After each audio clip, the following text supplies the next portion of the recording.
The marshals seem like good men, he says. They treated him with dignity.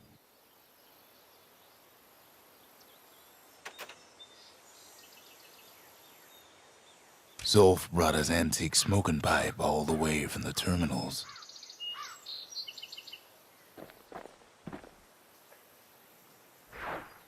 Kid takes another drag, goes out like a light.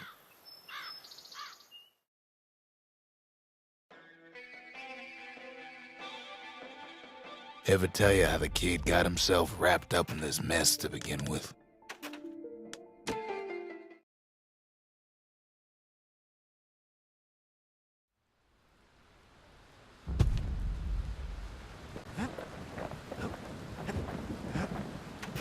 Even since the Ura surrendered to us, the marshals kept a wary eye on him.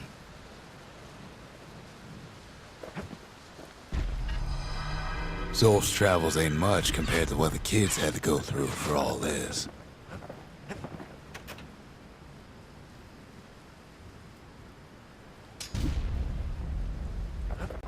The lost and found. Here, kid takes fragments of the old world and makes them whole again.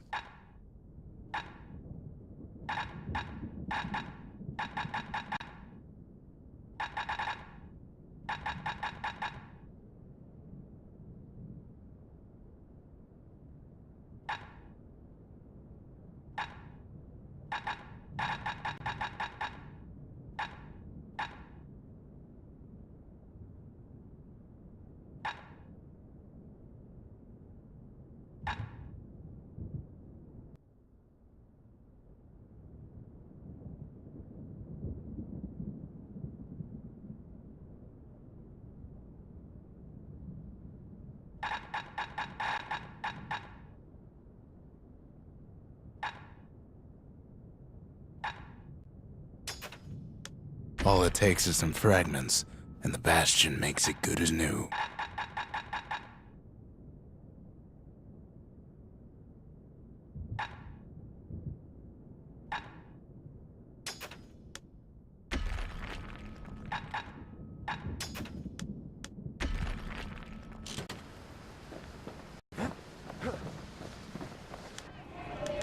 The Breakers.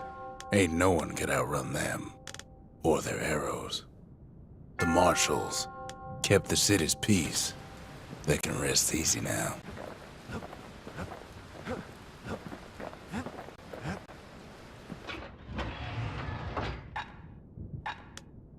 Kid's ready to get real personal with hammer and musket in hand.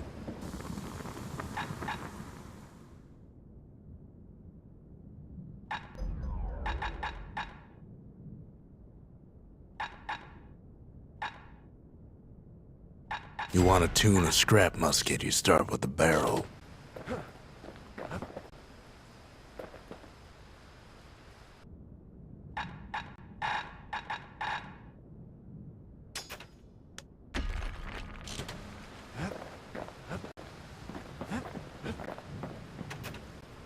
Zolf offers to help me plot the skyways for the kid. At least the calamity hasn't touched the stars, he says. We could always see the stars. We just never could reach them, no matter how high we built.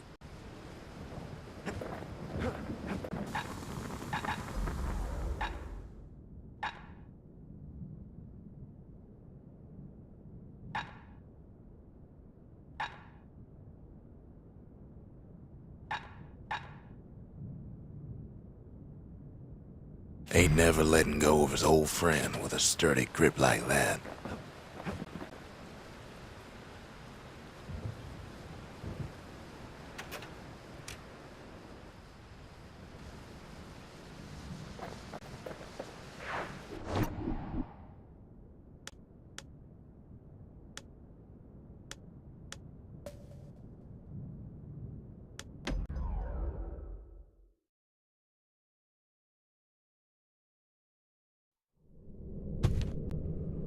No use praying to the gods these days. No time for it either. Kid says a little prayer anyway. Couldn't hurt, right? Pith orchard. Place is a dead end in more ways than one.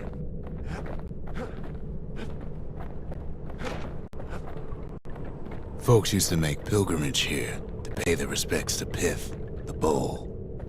Well, the gods are long gone now, and the orchard core is long gone too.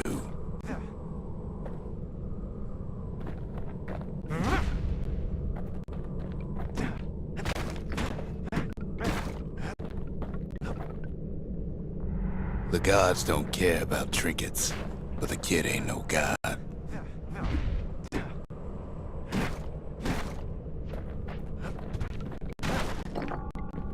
Pith stood for something once. Something real. In time, though, the bull stopped being a symbol and started being decoration.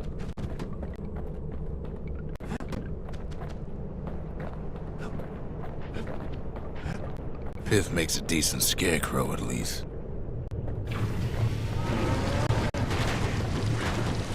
Then Pith lights up like a rodeo. Ain't easy punching through his hide. Must have been guarding that shrine. So what'll it be? Invoke the gods, or tell them off?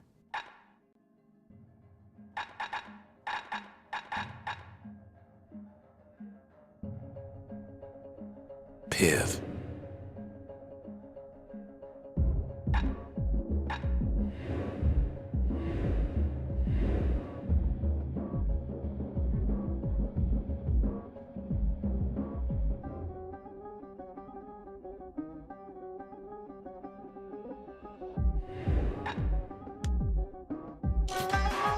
Kid decides to press his luck.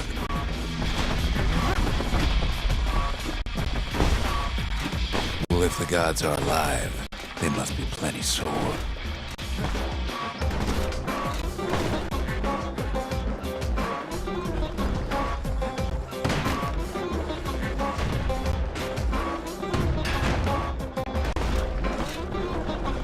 Kid ain't never seen windbags that quick.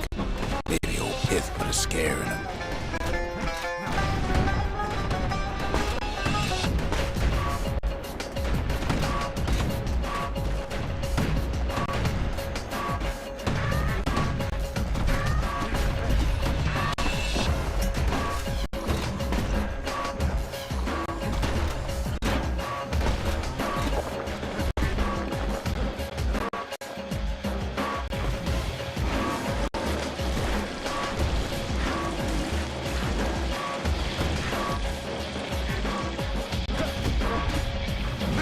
Kid passes Pith's trial, and he's richer for it.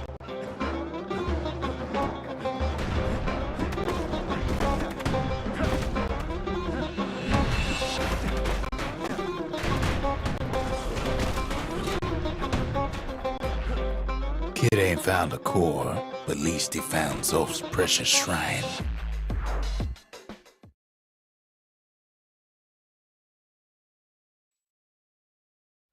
Now we can build a shrine of our own, though I got some alternatives in mind. Zolf doesn't touch the thing. Says the god of commotion is no children's toy.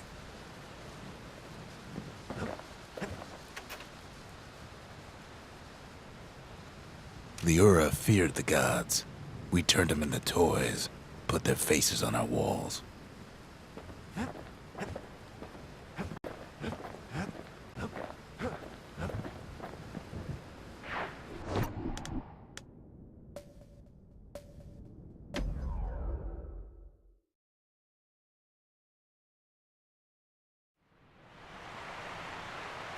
The Langston River flowed free and wild till the calamity drank it all up. Maybe all that water just grew wings and flew off.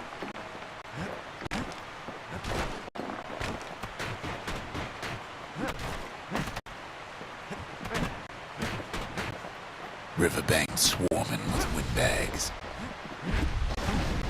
They're so bent on finding the core, they hardly notice the kid. Lucky for him, a certain famous ferry barge is still afloat.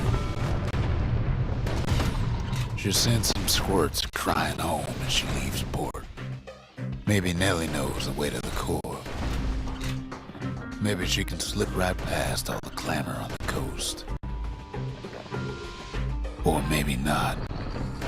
The security skiff pulls up portside. Nelly's just another windbag to those guns. Just then, the windbags notice who she's sailing with. They're pretty steamed about what happened at Cinderbrick.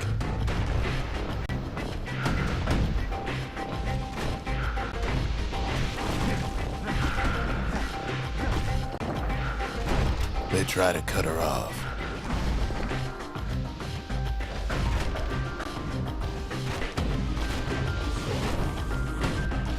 They try to slow her down.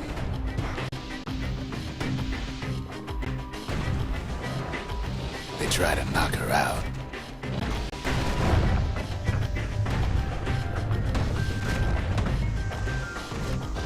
Well, Weepin' Nelly tries harder. Try as she might, though, she hits a snag.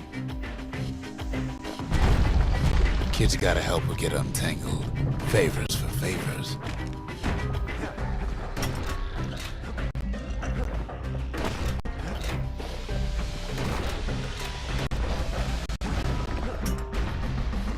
At least she picked a good spot for a break, 'cause the core's right there.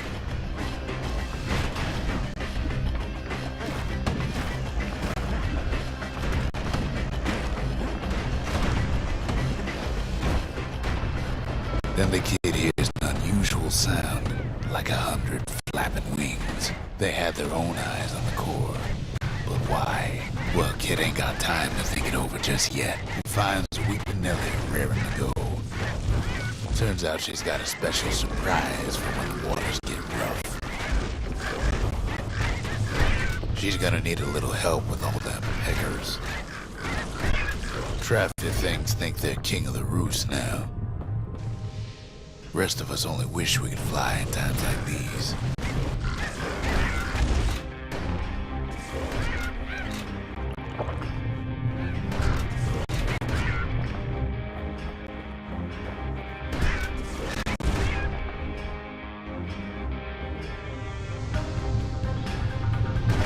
Security skiffs keep on coming starboard side. Don't seem to care what they shoot, as long as they hit something.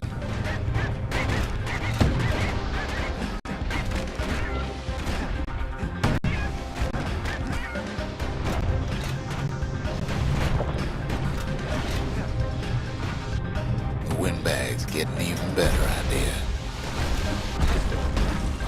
They aim to smash Weepin' Nelly to splinters.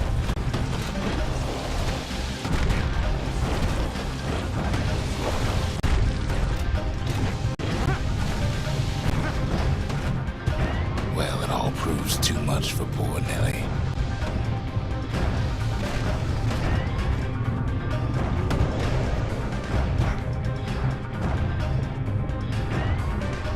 She's just gotta make one last stop. With her last breath, Nelly gets the kid to solid ground. Solid ground in pecker country. They want that core real bad.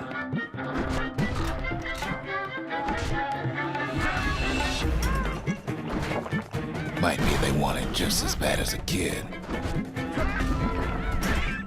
Kid shoos them off, knowing they'll be back. Know how many times kid nearly fell off the barge back there? About 7 times. Now, listen close. You should remember this next part.